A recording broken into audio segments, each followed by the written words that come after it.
आम्ही आमच्यावरती शालेय शिक्षणातला म्हणतोय आम्ही. त्यांना जरा सांगा डोकं ठिकाणाला ठेवून बोला. ते दिल्लीचा खुळखुळा वाजवत बसलेले आहे.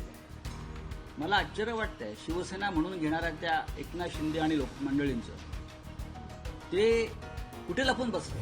उदय सामंत असं म्हणताय, मराठी भाषा मंत्री उदय सामंत असं म्हणताय की त्रिभाषा सूत्र हा उद्धव ठाकरे मुख्यमंत्री असताना त्यांच्या नेतृत्वाखाली डॉक्टर माशेलकर समिती जी नेमण्यात आली, माशेलकर अध्यक्ष होते, त्या समितीनं हा प्रस्ताव आणि सगळी कार्यवाही त्या काळात सुरू झाली. आणि मला असं वाटत नाही. आणि आदित्य ठाकरेंचा एक व्हिडिओ दाखवण्यात आला आहे. त्यात आदित्य ठाकरेंनी असं आवाहन केलं होतं की सगळ्यांनी जास्तीत जास्त भाषा शिकल्या पाहिजे. जास्तीत जास्त भाषा शिकायलाच पाहिजेत.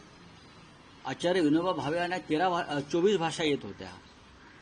नरसिंहराव यांना 14 भाषा येत होत्या. आम्हाला सुद्धा 5-6 भाषा येतातच.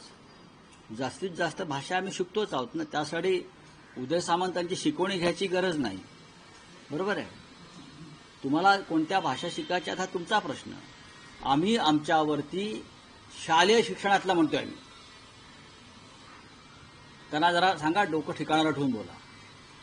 इयत्ता 4थी प्राथमिक शालेय शिक्षणामध्ये या लहान मुलांवरती अशा प्रकारे तिसऱ्या भाषेची सक्ती करता येणार नाही. हा विषय सक्तीचा आहे. माशेलकरांनी दिलेला अहवाल असेल किंवा अन्य काय असेल हा विषय नाही आहे. अशा प्रकारच्या समित्या प्रत्येक राज्यात नेमल्या जातात अभ्यास करण्यासाठी. ते अहवाल देतात. त्याच्यावरती सरकार विचार करतं. अहवाल दिला, समिती नेमली, ह्याला एक वेगळं महत्त्व असतं. तुम्ही तेच कागद फडकवून आम्हाला दाखवू नका. हा निर्णय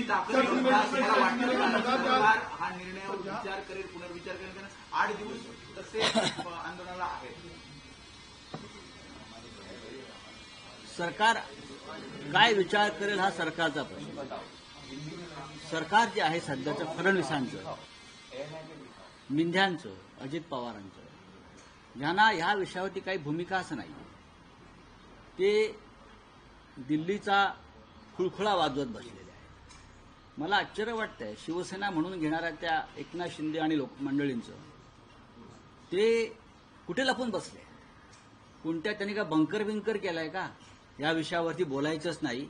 आणि कोणत्या भूमिका मांडताय. उदय सामंत कोणती भूमिका मांडतायत. उदय सामंत ते शिंदे गटाचे मंत्री आहेत ना. त्यांनी ठामपणे मराठी माणसाची भूमिका मांडायला पाहिजे. ते स्वतःला जे अमित शहाच्या जे पक्षाचे लोक आहेत, शिंदे अमित शहाच्या शिवसेनेचे, त्यांनी सगळे विरोध झुगारून मराठी भाषा, मराठी अस्मितेवर ठामपणे बोलला पाहिजे.